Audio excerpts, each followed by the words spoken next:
राधे राधे। गुरुवार बृहस्पतिवार की पौराणिक कथा। प्राचीन समय की बात है। एक नगर में एक बड़ा व्यापारी रहता था। वह जहाज़ों में माल लदवाकर दूसरे देशों में भेजा करता था। वह जिस प्रकार अधिक धन कमाता था, उसी प्रकार जी खोलकर दान भी करता था। परंतु उसकी पत्नी अत्यंत कंजूस थी। वह किसी को एक दमड़ी भी नहीं दान देती थी। एक बार सेठ जी जब दूसरे देश व्यापार करने गए, तो पीछे से बृहस्पति देव ने साधु वेश में उसकी पत्नी से भिक्षा मांगी। व्यापारी की पत्नी बृहस्पति देव से बोली, हे साधु महाराज, मैं इस दान और पुण्य से तंग आ गई हूँ। आप कोई ऐसा उपाय बताएं जिससे मेरा सारा धन नष्ट हो जाए और मैं आराम से रह सकूं। मैं यह धन लुटता हुआ नहीं देख सकती। बृहस्पति देव ने कहा, हे देवी, तुम बड़ी विचित्र हो। संतान और धन से कोई दुखी होता है क्या? अगर अधिक धन है तो इसे शुभ कार्यों में लगाओ, कुंवारी कन्याओं का विवाह कराओ, विद्यालय और बाग बगीचों का निर्माण कराओ। ऐसे पुण्य कार्य करने से तुम्हारा लोक परलोक सार्थक हो सकता है। परंतु साधु की इन बातों से व्यापारी की पत्नी को खुशी नहीं हुई। उसने कहा, मुझे ऐसे धन की आवश्यकता नहीं है जिसे मैं दान दूं। तब बृहस्पति देव बोले, यदि तुम्हारी ऐसी इच्छा है तो तुम एक उपाय करना। 7 बृहस्पतिवार घर को गोबर से लीपना, अपने केसों को पीली मिट्टी से धोना, केसों को धोते समय स्नान करना, व्यापारी से हजामत बनाने को कहना, भोजन में मांस मदिरा खाना, कपड़े अपने घर में धोना। ऐसा करने से तुम्हारा सारा धन नष्ट हो जाएगा। इतना कहकर बृहस्पति देव अंतर्ध्यान हो गए। व्यापारी की पत्नी ने बृहस्पति देव के कहे अनुसार 7 बृहस्पतिवार को वैसा ही करने का निश्चय किया। केवल 3 बृहस्पतिवार ही बीते थे कि उसी समस्त धन, उसकी सारी संपत्ति नष्ट हो गई और वह परलोक को सिधार गई। जब व्यापारी वापस आया तो उसने देखा कि उसका सब कुछ नष्ट हो चुका है। उस व्यापारी ने अपनी पुत्री को सांत्वना दी और दूसरे नगर में जाकर बस गया। वहाँ वह जंगल से लकड़ी काट कर लाता और शहर में बेचता। इस तरह वह अपना जीवन व्यतीत करने लगा।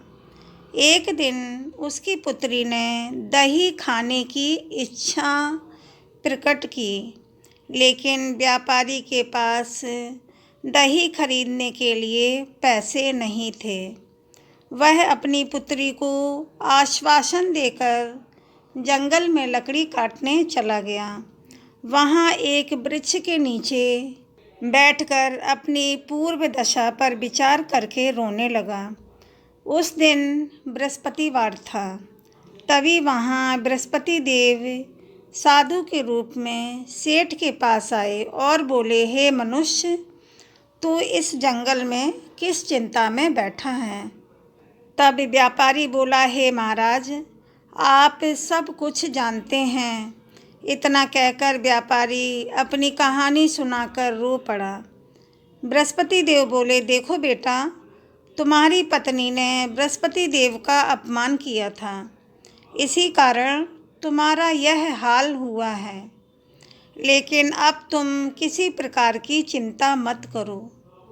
तुम गुरुवार के दिन बृहस्पति देव का पाठ करो, कथा सुनो, 2 पैसे के चने और गुड़ को लेकर जल के लोटे में शक्कर डालकर वह अमृत और प्रसाद अपने परिवार के सदस्यों और कथा सुनने वालों में बांट दो।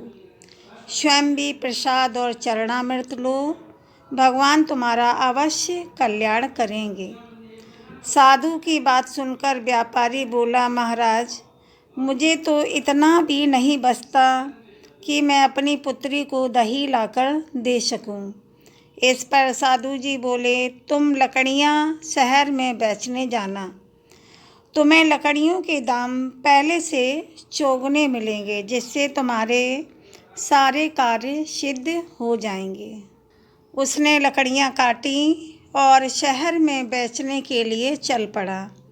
उसकी लकड़ियां अच्छे दाम में बिक गईं, जिससे उसने अपनी पुत्री के लिए दही लिया और गुरुवार की कथा हेतु चना गुड़ लेकर कथा की और प्रसाद बांटकर स्वयं भी खाया। उसी दिन से उसकी सभी कठिनाइयां दूर होने लगी। परंतु अगले बृहस्पतिवार को वह कथा करना भूल गया।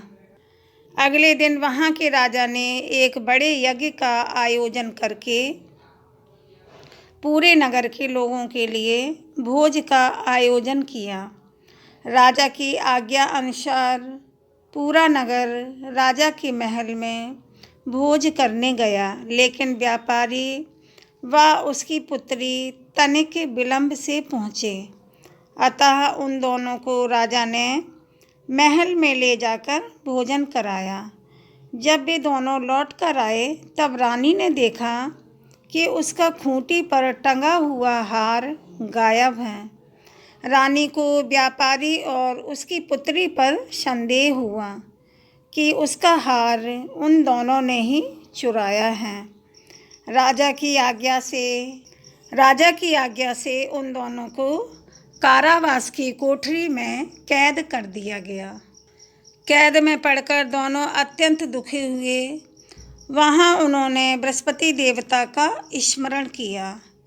बृहस्पति देव ने प्रकट होकर व्यापारी को उसकी भूल का आभास कराया और उन्हें सलाह दी कि गुरुवार के दिन कैद खाने के दरवाजे पर तुम्हें 2 पैसे मिलेंगे। उनसे तुम चने और मुनक्का मंगवाकर विधि पूर्वक बृहस्पति देवता का पूजन करना। तुम्हारे सब दुख दूर हो जाएंगे। बृहस्पतिवार को कैद खाने के द्वार पर उन्हें 2 पैसे मिले। बाहर सड़क पर एक स्त्री जा रही थी।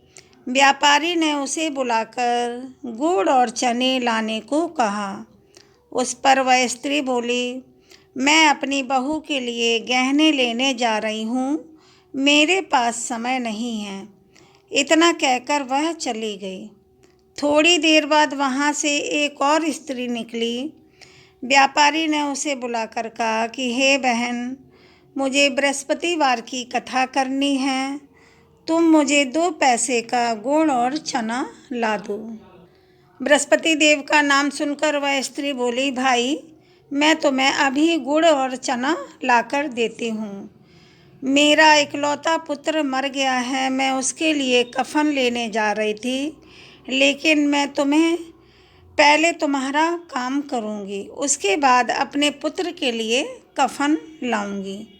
वह स्त्री बाजार से व्यापारी के लिए गुड़ चना ले आई और स्वयं भी बृहस्पति देव की कथा सुनी।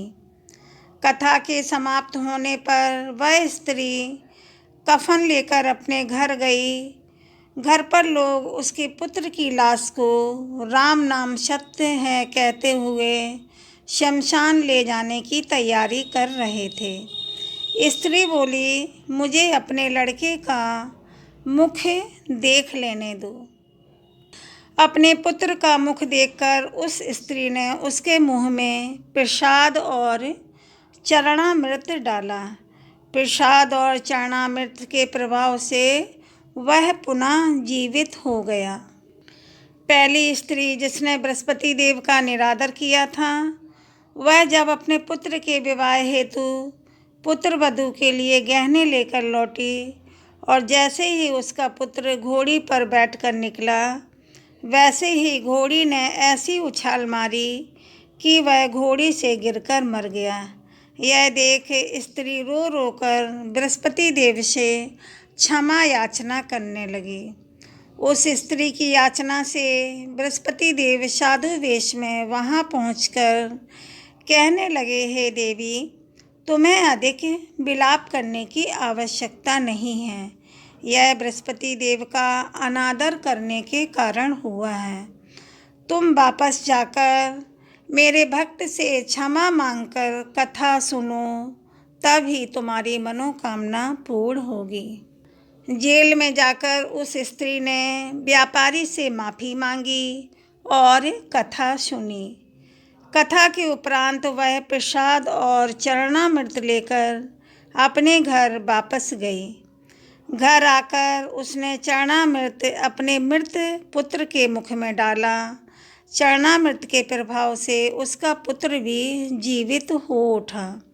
उसी रात बृहस्पति देव राजा के सपने में आए और बोले, हे राजन, तूने जिस व्यापारी और उसके पुत्री को जेल में कैद कर रखा है वह बिल्कुल निर्दोष है। तुम्हारी रानी का हार वहीं खूंटी पर टंगा है।